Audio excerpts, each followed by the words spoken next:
Tonight on DC News Now, scary moments at Dulles Airport. 18 people taken to the hospital after a mobile lounge crash.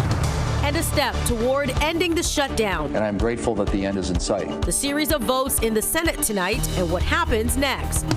Don't want to brace for the cold overnight tonight into tomorrow morning, but I'll have the latest details when we warm things up coming up. A college celebration gone wrong. I mean, you don't expect to go to a homecoming and leave, shot. How one college student is recovering after being shot at Howard University's homecoming. A welcomed return home for a local task force after being deployed to Jamaica. How their efforts help the island.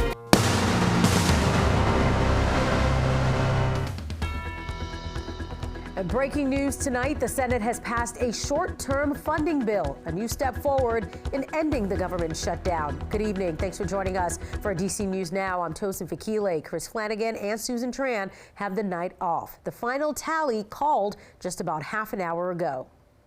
On this vote, the ayes are 60, the nays are 40. The bill as amended is passed. Under the previous order, the motion. And that bill passing tonight has several amendments to the House passed back in September. So it has to go back to the House for their vote. Now, House Speaker Mike Johnson says he expects to hold a vote on it Wednesday. The House has not been in session since they passed their version of the bill.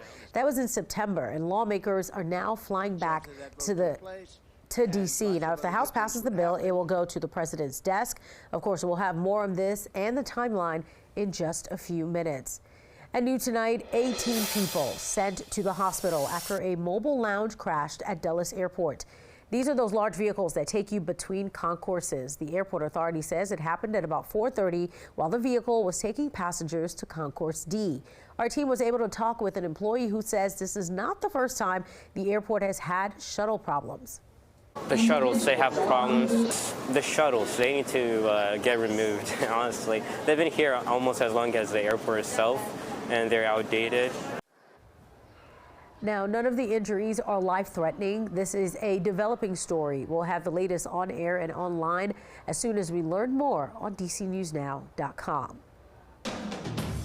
But what we can tell you right now is you need to be prepared for tomorrow. Chief Meteorologist Jackie Layer joining us now. Jackie, honestly, I think my advice is don't leave your house if you don't have to. Yeah, right. If you don't have to, you want to stay in the comfort of your home because, I mean, out there tomorrow morning, in the warmth, because tomorrow morning it's going to feel like we're into the teens for much of the area with wind chills. Yeah, that doesn't sound very nice, does it? No. Temperatures out there right now, we're already into those 30s for much of the area, lower 30s to the north, just dropped below the freezing mark not too long ago.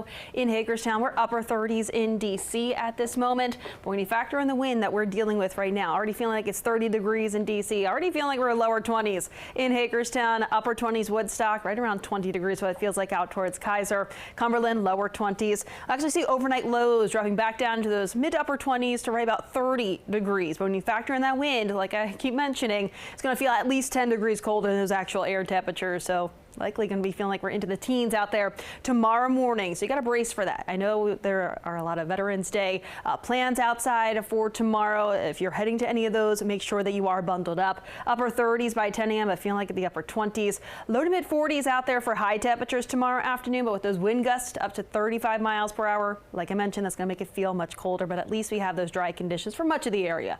I'll have more details talking about the rest of that work week forecast in just a few minutes. All right, Jackie, thank you.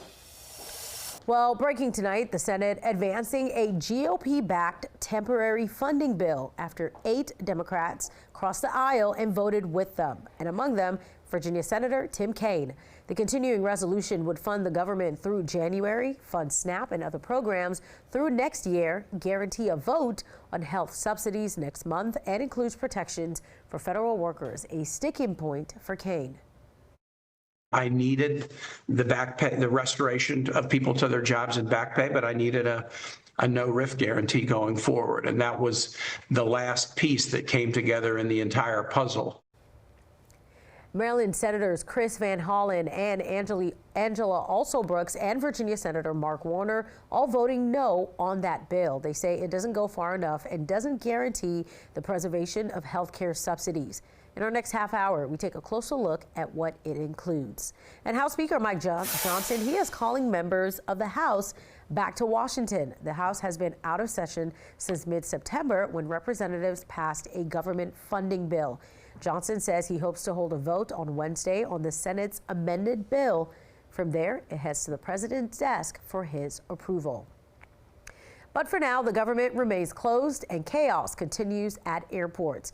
We're taking a live look at Reagan National Airport and FlightAware Tracker. According to FlightAware, 95 flights have been canceled at Reagan and nearly 350 have been delayed. At Dulles, nearly 50 flights have been canceled today, 39 at BWI. The FAA directing airlines to cut 10% of their flights by Friday. And President Donald Trump joining the conversation, telling air traffic controllers to get back to work immediately. In a post on Truth Social, Trump says workers who don't will be substantially docked for missing shifts during the shutdown. He calls the air traffic controllers that have been at work patriots, saying they should get a $10,000 bonus. And we will continue to bring you the latest on the government shutdown and developments from Capitol Hill, both on air and online at dcnewsnow.com. And tonight, a Morgan State University student remains in the hospital after being shot near Howard University. She and 4 others were hurt during homecoming weekend, and now the community rallying around her as she tries to recover. Our Yamari Sase live with us in the studio today. Yamari, I can only imagine how devastated the family is. How is she doing? How are they doing? Yeah, well, it's an up and down journey for that family. They actually tell me that 22-year-old Zariat Fawasheri is recovering from a spinal cord injury. Despite everything she's been through, she's staying focused on finishing her senior year at Morgan State with dreams of becoming a physician assistant. And now the outpouring of support from the community is helping her along that journey. Our lives have been shaken up, you know. Tosin Shalebo says she got on the plane as soon as she found out her niece, 22-year-old Zariat Fawasheri, had been shot while visiting Howard University for homecoming. You don't expect to go to a homecoming and leave, you know, shot. There was no like yelling, no back and forth. It was just a gunshot. And then she immediately knew it was like some type of illegal firearm because the next shots were immediately after. And she was what she believes to be the second and third shot. Zariat, or Zari as her friends call her, is a pageant queen and senior at Morgan State University. She's been recovering at Howard University Hospital after the bullet left her with a spinal cord injury. She has her moments where she's happy. She has her moments where she breaks down.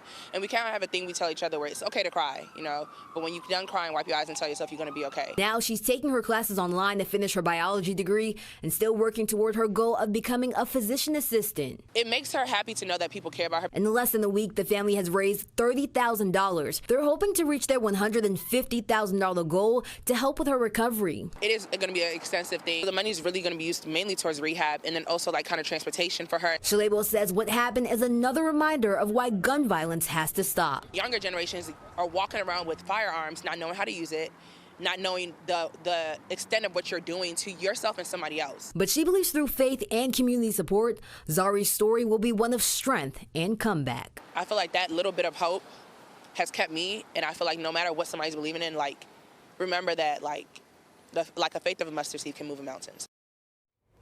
Now, 2 19-year-olds have been arrested in connection with the shooting, and if you'd like to support Zari and her family, you can find that link on our website, dcnewsnow.com. Reporting in the studio, I'm Yamari Sase, DC News Now. Yamari, thank you for bringing us that story. We have an update to a shooting that happened over the weekend. 2 men now face charges after 1 man was found dead in Montgomery County. 39-year-old Michael Lynn and 61-year-old Williams Jr. were charged in connection to the death of 34-year-old Kendall Butler. Butler was shot multiple times on Saturday at Germantown Square Urban Park. Lynn, Williams, and a 27-year-old were spotted leaving the area of the park after gunshots rang out. Lynn and Williams both had guns on them when they were found by officers. They both face several charges and are being held without bond.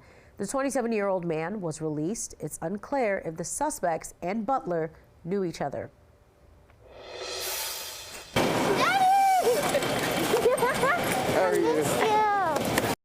The reunion moment after a team of Fairfax County firefighters returned home after spending 10 days in Jamaica. Members of Virginia Task Force 1 helped in the aftermath of a Category 5 hurricane that hit that island. DC News Now's Daniel Hamburg takes us to the homecoming in Chantilly. Joyful reunions. After 10 days away. Love ya. 35 members of Virginia Task Force 1 were deployed to Jamaica under the U.S. Department of State's designation USA-1. The urban search and rescue team from Fairfax County arrived to destruction, but not broken spirits. We found resilience, very common denominator when we spoke to anybody there, is we have life, we are fine. Their tenacity was invigorating. The team searched remote parts of the island and helped clear debris. Urban search and rescue is what they do, but this mission was different. It was all about the humanitarian aid they provided, and the people in Jamaica were grateful. To see the children, to see the families lined up, the tears in their eyes, I can tell you firsthand that when we got back on that Chinook, I was the last person on the aircraft. The emotions were overwhelming. Seeing these kids coming from the hills, from these families lined up. The task force saved lives. One of the biggest things that we did was not only to find the clinics on the map, but also to see the level of devastation. If we were able to put a roof on, clean them out, get power back on, then those clinics were allowed to be restored, and they were allowed to get the medicines that they needed and not to overwhelm the hospitals. Jamaican Ambassador Anthony Anderson says his country is grateful. It's a large humanitarian effort, and even a relatively small team can make a big difference, and they did. In Chantilly, Daniel Hamburg, DC News Now. Arlington National Cemetery will host its 72nd Veterans Day observance tomorrow, honoring people who have and continue to serve in the military. The event starts at 11 a.m. in the Memorial Amphitheater. The U.S. Army Band will perform a prelude at 10:30. Attendance is free, but sitting is available on a first-come, first-served basis. And if you can't attend in person, a live stream will be available online.